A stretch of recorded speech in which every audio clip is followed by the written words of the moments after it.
Hi class, this is your instructor Scholar Huff. This is chapter 6, Photosynthesis, acquiring energy from the sun. As we get to this chapter, this is where I say things come to life, at least in biology. So I'll begin by naming those three layers of a leaf through which light must pass to reach the chloroplasts. So life is powered by sunshine. All of the energy used by I'll say almost all living things, comes ultimately from the sun. So all living cells must get their energy from the sun and is captured firstly by plants, algae, and some bacteria through this process of photosynthesis. So every oxygen atom in the air that we breathe was once part of a water molecule liberated by photosynthesis, as you will now discover here. So life as we know it is possible only because our Earth is awash in energy streaming inward from the sun. So each day the radiant energy that reaches the Earth is equal to about 1 million Hiroshima-sized atomic bombs. That's a lot. So about 1% of it's captured by photosynthesis and provides energy needed to synthesize carbohydrates that drive almost all life on Earth. So the arrows you see on page 106 and 107 you should use to follow the path of energy from the sun through photosynthesis. Many kinds of organisms carry out photosynthesis, not only the diversity of plants that make our world green, but also bacteria and algae. Photosynthesis is somewhat different in bacteria, but we will focus our attention on photosynthesis in plants, starting with the maple tree you see pictured on page 106. All right. So the green-crowned maple tree here is going through the process of photosynthesis. Later we will look at the green grass beneath the maple tree. And it turns out the grasses and other related plants sometimes take a different approach to photosynthesis depending on the conditions. To learn how the maple tree captures energy from sunlight, follow the light. So it comes beaming from the sun down through the Earth's atmosphere, bathing the top of the tree in light. What part of the maple tree is actually being struck by this light? The green leaves. So each branch at the top of the tree extends in a spread of these leaves, each leaf flat and thin like the page of a book. Within these green leaves is where photosynthesis occurs. No photosynthesis occurs within the tree's stem, covered with bark, and none in the roots that are buried within the soil. Little to no light reaches these parts of the plant.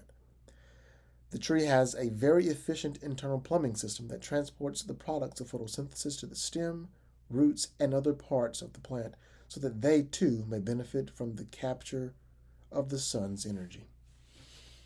Now follow the light as it passes into the leaf. I'm on page 107 now. So, given that your textbook doesn't really show you this, at least not by way of the presentation, which I wish this was in the presentation for you all, but the beam of light first encounters a waxy protective layer called the cuticle. The cuticle acts as a bit like a layer of clear fingernail polish, providing a thin, watertight, and surprisingly strong layer of protection. Light passes right through this transparent wax and then proceeds to pass right on through a layer of cells immediately beneath the cuticle called the epidermis. Only one cell layer thick, this epidermis acts as the skin of the leaf, providing more protection from the damage and, very importantly, controlling how gases and water enter and leave the leaf. Very little light is absorbed by the cuticle or epidermis. Passing through the epidermis, the light immediately encounters layer after layer of mesophyll cells. These cells fill the interior of the leaf. Unlike the cells of the epidermis, mesophyll cells contain numerous chloroplasts, which I hope you all recall from our chapter on cells. These are organelles found in all plants and algae. They're visible as green specks in the mesophyll cells. In the cross-section of the leaf above, it is here within the mesophyll cells penetrated by the light beam that photosynthesis occurs. So the site of photosynthesis is the mesophyll. the cell walls of mesophyll cells don't absorb light. So it's because the cell walls contain few, if any, molecules that absorb visible light. If the chloroplasts were not also present in these cells, most of this light would pass through, just as it passed through the epidermis. But the chloroplasts are present, and it's a lot of them that are present there. So one chloroplast is highlighted by a box in the mesophyll cell you see on page 107. Light passes into the cell, and when it reaches the chloroplast, it passes through the outer and inner membranes to reach the thylakoid structures within the chloroplast, clearly seen as green discs, and the cutaway chloroplast shown. So now let's get back to reality here. Inside the chloroplast. So here you will diagram the structure of a chloroplast and contrast the light-dependent and independent reactions that occur there.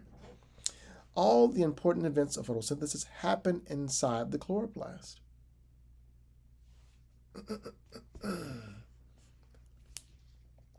The journey of light into chloroplasts ends when the light beam encounters a series of internal membranes within the chloroplast that are organized into flattened sacs called thylakoids. Often, numerous thylakoids are stacked on top of one another in columns called grana. In the drawing below on page 108, what I'll say is the grana look not unlike piles of dishes. Although each thylakoid is a separate compartment that functions more or less independently, the membranes of the individual thylakoids are connected. They're part of a numerous continuous membrane system. So occupying much of the interior of the chloroplast is thylakoid membrane system, and it is submerged in a semi-liquid substance called stroma, which fills the interior of the chloroplast in much the same way cytoplasm fills the interior of a cell. Suspended within the stroma are many enzymes and other proteins, including enzymes that act later in photosynthesis to assemble organic molecules from CO2 in reactions that do not require light, and we'll get to those here shortly.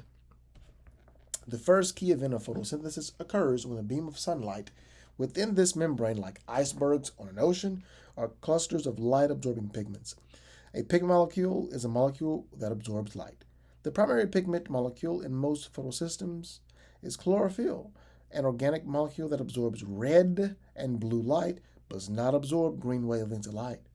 The green light is instead reflected, giving the thylakoid and chloroplast that contains an immense green color. So plants are green because they are rich in green chloroplasts. Except for some alternative pigments also present in thylakoids, no other parts of the plant absorb visible light with such intensity. Striking the photosystem. So with each pigment cluster, the chlorophyll molecules are arranged in a network called a photosystem. The light-absorbing chlorophyll molecules of a photosystem act together as an antenna to capture photons, which are units of light energy. So a lattice of structural proteins indicated by the purple element inserted into the thylakoid membrane in the diagram at the end of the green arrow anchors each chlorophyll molecules of a photosystem into a precise position such that every chlorophyll molecule is touching several others. Wherever light strikes in the photosystem, some chlorophyll molecule will be in position to receive it. When sunlight strikes a chlorophyll molecule in the photosystem, the chlorophyll molecule absorbs energy. The energy becomes part of the chlorophyll molecule, boosting some of its electrons to higher energy levels. Possessing these more energetic electrons, the chlorophyll molecule is said to now be excited. The excitation that the absorption of light creates is then passed from chlorophyll molecule that was hit with another chlorophyll molecule, then to another. It's like a hot potato being passed down the line of people. This shutting of the excitation is not a chemical reaction. This shuttling of the excitation is not a chemical reaction in which an electron physically passes between atoms. Rather, it is the energy that passes from one chlorophyll molecule to its neighbor. So a crude analogy to this form of energy transfer is the initial break in a game of pool. if the cue ball squarely hits the point of the triangular array of 15 billiard balls, 2 balls that are on the far corners of the triangle fly off, and none of the center balls move at all. So the kinetic energy is transferred through the central balls to the most distant ones. So in much the same way, the sun's excitation energy moves through the photosystem from one chlorophyll to the next. Energy capture. As the energy shuttles from one chlorophyll molecule to another within the photosystem network, it eventually arrives at the key chlorophyll molecule, the only one that is touching the membrane-bound protein, like sharing a marble in a box with a walnut-sized hole, like shaking a marble in a box with a marble-sized hole in it. The excitation energy will find its way to the special chlorophyll just as sure as the marble will eventually find its way through the hole in that box you were shaking. So the special chlorophyll then transfers an excited high-energy electron to the electron acceptor molecule it is touching. Now to the light-dependent reactions. Like a baton being passed from one runner to another in a relay race, the electron is then passed from that electron acceptor protein to a series of other proteins in the membrane so that the energy of the electron is working making ATP and the electron carrier NADPH. So in a way, you'll explore later in this chapter the energy that is used to power the movement of protons across the thylakoid membrane to make ATP and to synthesize NADPH. So far, photosynthesis has consisted of 2 stages indicated by numbers in a diagram on the lower left-hand side of page 109. First, capturing energy from the sunlight is accomplished by the photosystem, and then using the energy to make ATP and NADPH. These first 2 stages of photosynthesis take place only in the presence of light and together are called light-dependent reactions. So ATP and NADPH are important energy-rich chemicals, and after this, the rest of photosynthesis becomes a chemical process. Light-independent reactions. The ATP and NADPH molecules generated by the light-dependent reactions are then used to power a series of chemical reactions in the stroma of the chloroplast, each catalyzed by an enzyme present there. Acting together, like the many stages of the manufacturing assembly line, these reactions accomplish the synthesis of carbohydrates from CO2 in the air. This third stage of photosynthesis, the formation of organic molecules, such as glucose from atmospheric CO2, is called the Calvin cycle, otherwise referred to as the light-independent reactions, because it doesn't require light directly. We'll examine the Calvin cycle in detail a bit later. This completes our brief overview of photosynthesis. In the rest of this chapter, we will revisit each stage and consider its elements in more detail. So for now, be sure you see the overall process in this simple equation you see here. So 6CO2 plus 12H2O plus light yields C6H12O6 plus 2H2O plus 6CO2. There you have it. That is photosynthesis. So now, this is the figure that I began with, and this is where I was in your text just a bit earlier, beginning on page 106 and 107. So that's why I mentioned there just a bit earlier the leaf from the tree. So that's the maple tree and the leaf. And this is where we just ended things. So now let's get to the process here. How plants convert sunlight into chemical energy. So you state in what way a photon's energy is related to its wavelength. So where is the energy in light? Light actually consists of tiny packets of energy called photons, which have properties both of particles and waves. When light shines in your hand, your skin is being bombarded by those photons. Sunlight contains photons of many energy levels, only some of which we see. We call the full range of these photons the electromagnetic spectrum. As you will see in figure 6.1 on page 110, some of the photons in sunlight have shorter wavelengths and carry a greater deal of energy. And if you look closely, the shorter wavelength light is on that left-hand side. So for example, gamma rays, ultraviolet light, called UV light, those have shorter wavelength light, or at least those are examples of shorter wavelength light, and they have a great deal of energy. Others, such as radio waves, have longer wavelengths, hundreds to thousands of meters long, and they carry very little energy.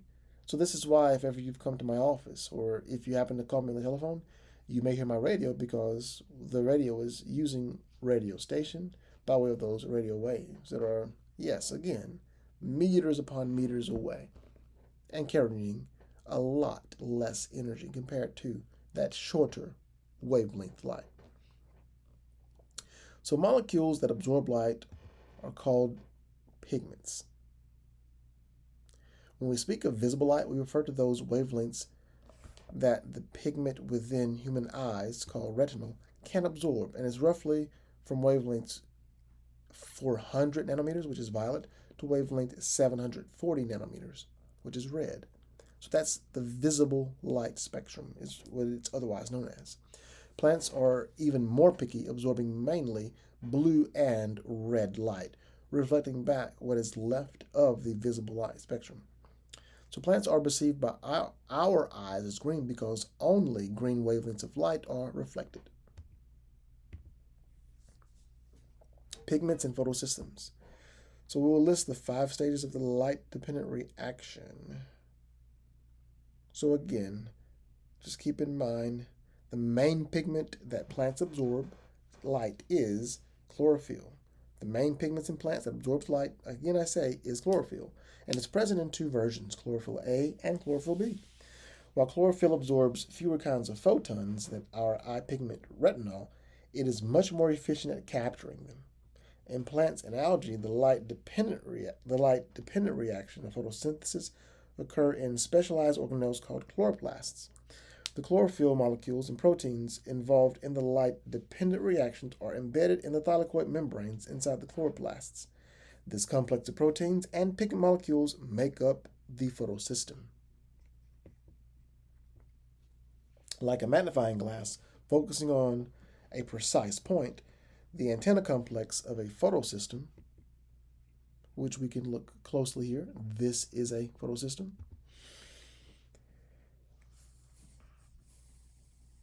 the portion that contains a light harvesting pigment molecules, that channels the excitation energy gathered by one of the pigment molecules to a specific chlorophyll A molecule, which is called the reaction center chlorophyll. The reaction center chlorophyll. So if you look here in figure 6.2, we see it right there before us. So a chlorophyll molecule is on the outer edge of the photosystem, which you all can see here in the little green circles. So it is excited by the photon, and you can see the photon just zigzagging around those chlorophyll molecules there. And this figure is shown to you all on page 110, 6.2, 110. So this energy as it passes through the antenna complex from one chlorophyll molecule to another, and that's why you see that yellow zigzag arrow until it reaches the reaction center molecule. So this molecule then passes the energy in the form of an excited electron out of the photosystem to drive the synthesis of ATP and organic molecules. So there you have it. Using 2 photosystems. So it's the light-dependent reactions. Plants and algae use 2 photosystems. Photosystem 2 and photosystem 1. It's photosystem 2 that captures the energy that is used to produce ATP to build sugar molecules. The light energy that it captures is used to transfer the energy of a photon of light to an excited electron, which you all can see here now.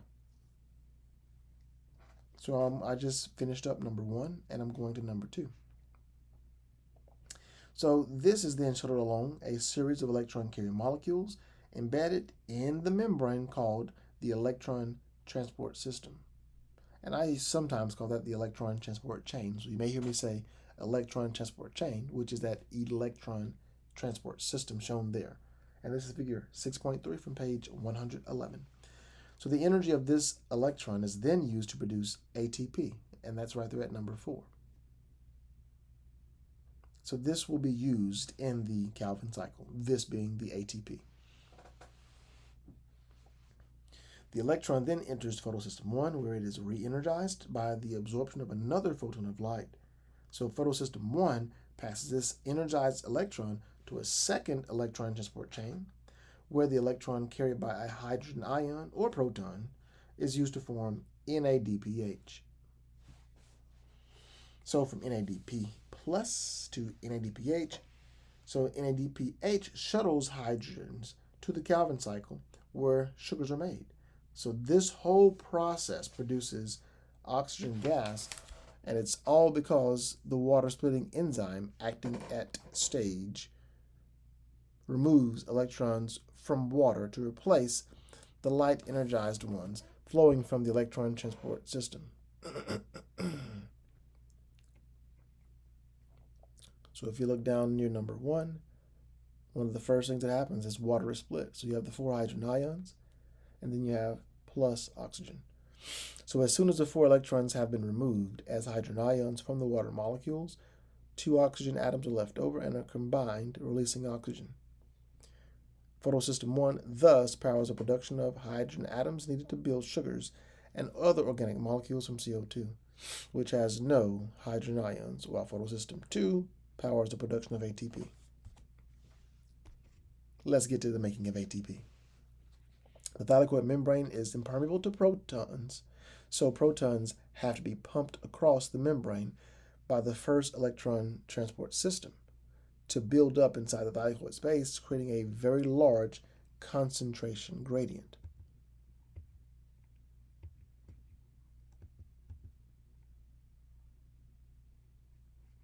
These protons now diffuse back out of the thylakoid space and down their concentration gradient, passing through a special channel called ATP synthase. So this ATP synthase complex is a membrane protein protruding out like a knob out of the external surface of the thylakoid membrane. So as protons pass out of the thylakoid down through ATP synthase channels, a phosphate group is added on to ADP to form ATP in a process called phosphorylation. So ATP is then released into the stroma, and as this happens, it's because the chemical formation of ATP is driven by a diffusion process similar to osmosis. This type of ATP formation is called chemiosmosis because we use 2 processes, both active and passive transport, to synthesize energy in the form of ATP, making NADPH. Now with ATP formed, let's return to where photosystem 1 accepts an electron from the electron transport system. So energy is fed to photosystem 1 by an antenna complex of chlorophyll molecules. The electron arriving from the first electron transport system has by no means lost all of its light-excited energy. Almost half remains. Thus, the absorption of another photon of light energy by photosystem 1 boosts the electron leaving the reaction center to a very high energy level. So like photosystem 2 and photosystem 1 passes electrons to an electron transport system, when 2 of these electrons reach the end of this electron transport system, they are donated to a molecule of NADP plus,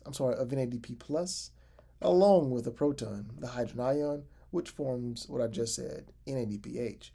So NADP plus is converted, or at least is what is used by way of a hydrogen ion to become NADPH. So because of the reaction occurs on the stromal side of the membrane, it involves the uptake of a proton. It contributes further to the proton concentration gradient established during the photosynthetic electron transport. So there you have it. Now to products of the light-dependent reactions. So the products of the light-dependent reactions are ATP and NADPH. So they end up being passed on to the Calvin cycle because they are what powers the Calvin cycle in the stroma of the chloroplast. So the stroma contains enzymes that will catalyze the light-independent reactions.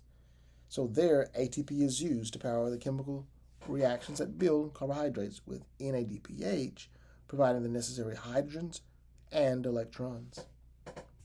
Let's build new molecules. So here you explain why the Calvin cycle requires NADPH as well as ATP. So photosynthesis is a way of making organic molecules from carbon dioxide. The actual assembly of new molecules employs a complex battery of enzymes in what is called the Calvin cycle, or C3 photosynthesis. And it's called C3 because the first molecule produced in the process is a 3-carbon molecule. So the process takes place in 3 stages, indicated by the 3 panels shown here. This is on page 113. So it's 3 turns of the Calvin cycle needed to produce 1 molecule of glycerolaldehyde 3-phosphate, which I usually just call 3GP.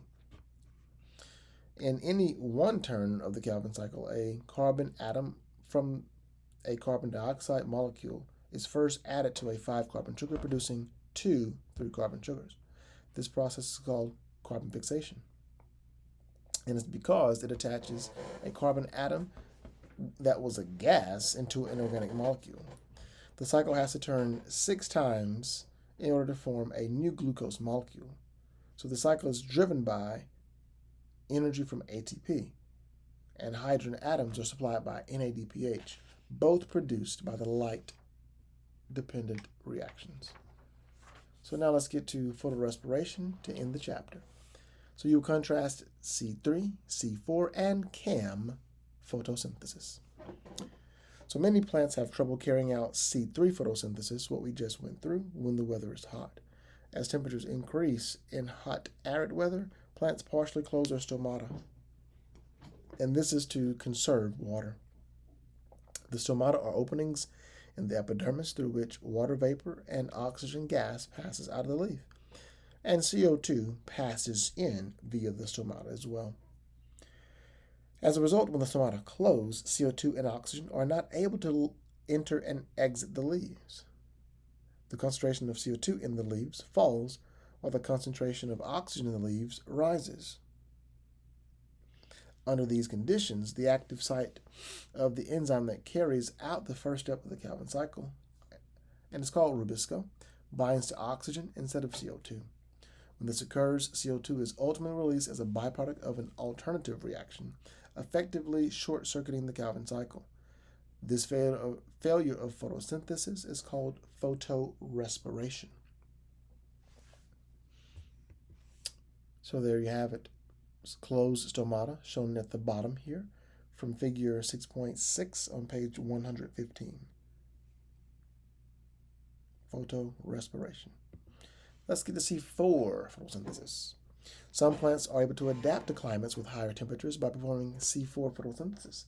In this process, plants such as sugarcane, corn, and many grasses are able to fix carbon using different types of cells and chemical reactions within their leaves, thereby avoiding the reduction in photosynthesis due to higher temperatures. So look at the cross-section from a C4 plant shown in figure 6.7 at the bottom right-hand side of page 115. So examining it, you can see how plants solve the problem of photorespiration. In the enlargement, you can see 2 cell types.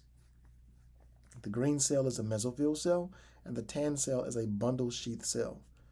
In the mesophyll cell, CO2 combines with the 3-carbon molecule instead of rubisco, ribulose bisphosphate, And then this reaction produces a 4-carbon molecule, oxaloacetate, hence it's called C4 photosynthesis, rather than the 3-carbon molecule, phosphoglycerate. So C4 plants carry out this process using a different enzyme, oxaloacetate, and is then converted into malate, which is transferred to the bundle sheath cells of the leaf. So in the tan bundle sheath cell, malate is broken down to regenerate the CO2, which then enters the Calvin cycle and the sugars are synthesized. And you say, well, why on earth might a plant do this? Well, apparently it's because the bundle sheath cells are impermeable to CO2. And so the concentration of CO2 increases within them, which substantially lowers the rate of photorespiration. So there you have those. Now on to CAM, photosynthesis. So a second strategy to decrease photorespiration is used by many succulent plants, which I think you all may have heard of succulents before. This does include pineapples and even the cactus, or I'll say cacti. So it's called crassulacean acid metabolism. So the CAM plants are named after the Crassulaceae. So the Crassulaceae, that's the plant family in which it was first discovered.